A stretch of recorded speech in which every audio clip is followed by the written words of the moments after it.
senang bertani. Menanam juga senang.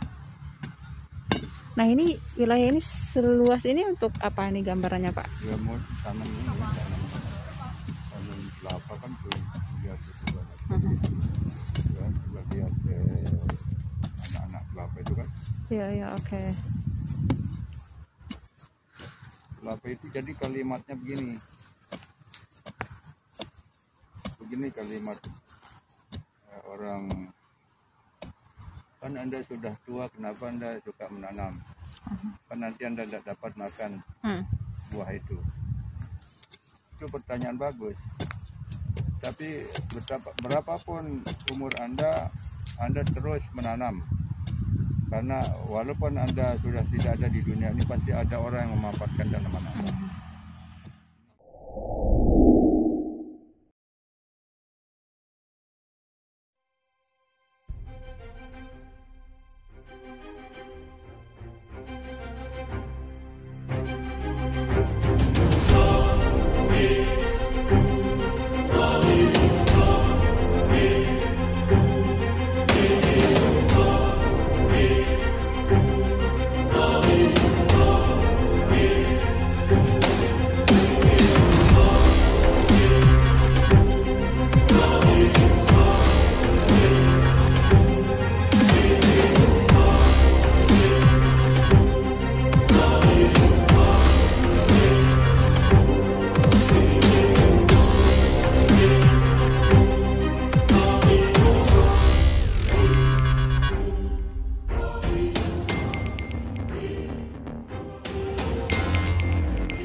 Gembala itu begini ya, saya tidak sungguh-sungguh menggembala, tapi ketika ayah saya punya banyak kambing, saya ambil 1 ekor kambing. Lalu saya buatkan kandang di samping kandang yang dimiliki oleh ayah saya.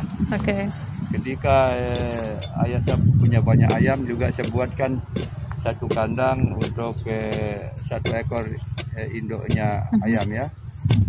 Demikian pula ayah saya punya banyak tanah, dan juga saya ambil, saya katakan ini saya kerjakan ini tanah ini ya.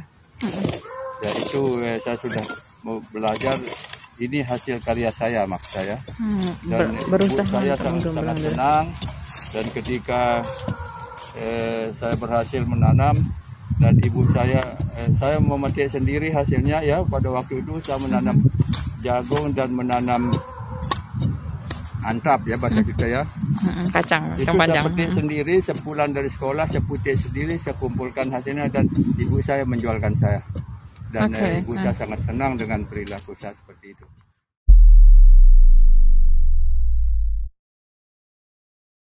Bahwa keturunan kita itu dibesarkan pada zamannya berbeda. Jaraknya sangat jauh. Ya. Sehingga wajar kalau dia menemukan dirinya pada alam yang berbeda. Ya, dahulu kami seorang anak petani, tetapi kemudian anak-anak saya bukan anak dari seorang petani. Nah, jadi dia mengikuti gerak-gerik ayahnya sebagai aktivis, sebagai pekerja sosial, sebagai guru, sebagai ilmuwan.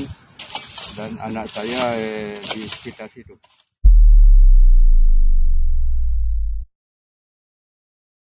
Benar itu pendapat ya.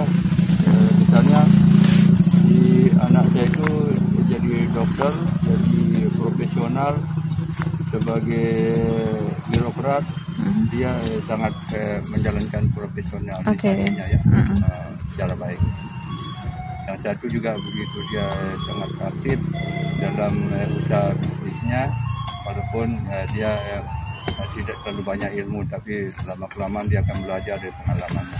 Ya benar, experience the best teacher ya.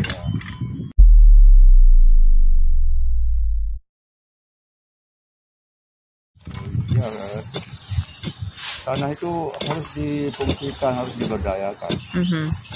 kebanyakan tanah yang saya beli itu tidak diberdayakan. Artinya tidak produktif? Ya, dia tidak produktif karena tidak diberdayakan. Oh gitu. Oleh orang pemiliknya atau siapapun juga ya. Dan hampir semua tanah yang saya beli itu saya memberdayakan. Walaupun untuk mencari orang yang mau bekerja keras itu tidaklah mudah. Iya. Ya.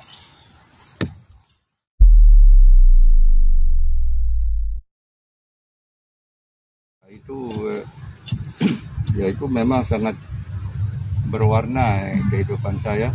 Tapi itu cita-cita saya yang pertama waktu saya di SMA itu saya menjadi wartawan.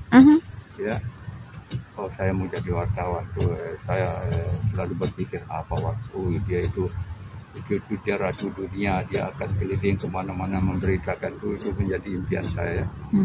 Karena itu waktu saya mahasiswa saya mengirim beberapa berita di koran, satu-satunya di Mataram dulu namanya Gelora dulu ya.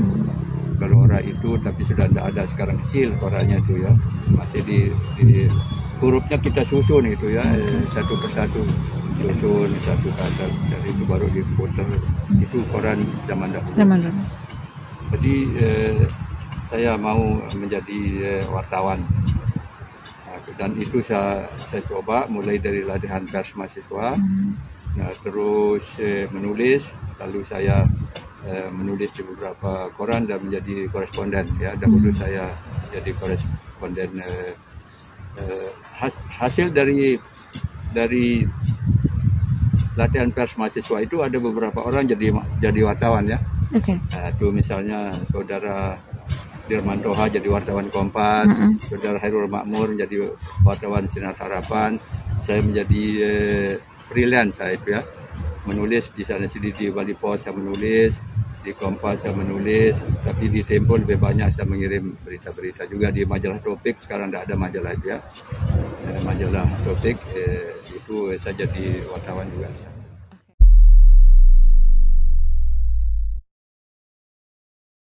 Saya sangat terkejut ketika saya jadi pegawai negeri ya, karena sebelum saya jadi pegawai itu saya sebagai aktivis ya. Jadi ketika saya jadi pegawai saya menyimpulkan tidak perlu Anda menjadi orang pintar jadi pegawai ya. Yang penting Anda bisa mengamini apa kata-kata atasan Anda, itu yang disebut loyalitas ya.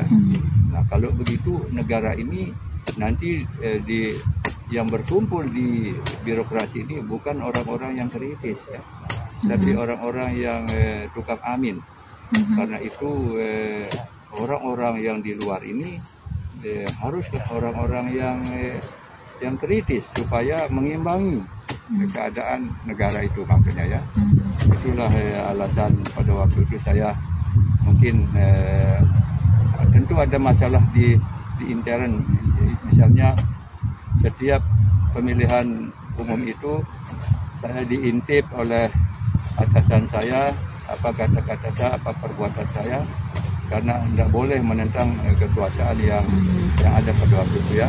Dan suatu hari akhirnya saya dipanggil atas perintah gubernur bahwa kata-katanya saudara Ali Bede ini di sini lengkap ya, tapi sangat rapi pada waktu itu, berarti intelijennya jalan rapi.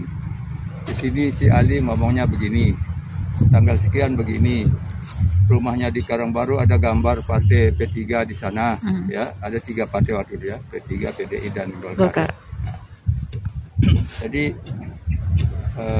walaupun bukan saya yang memasang, tapi anak angkat saya ya yang waktu itu mahasiswa di Unram, itu dia masang dan saya tidak boleh melarangnya, dia bebas ya. Dia bebas, itulah pikiran saya yang tidak diterima oleh pemerintah. Anda orang tuanya harus Anda larang, itu tidak bisa ya, dia mahasiswa ya. Nah, ini contoh pada waktu itu ya.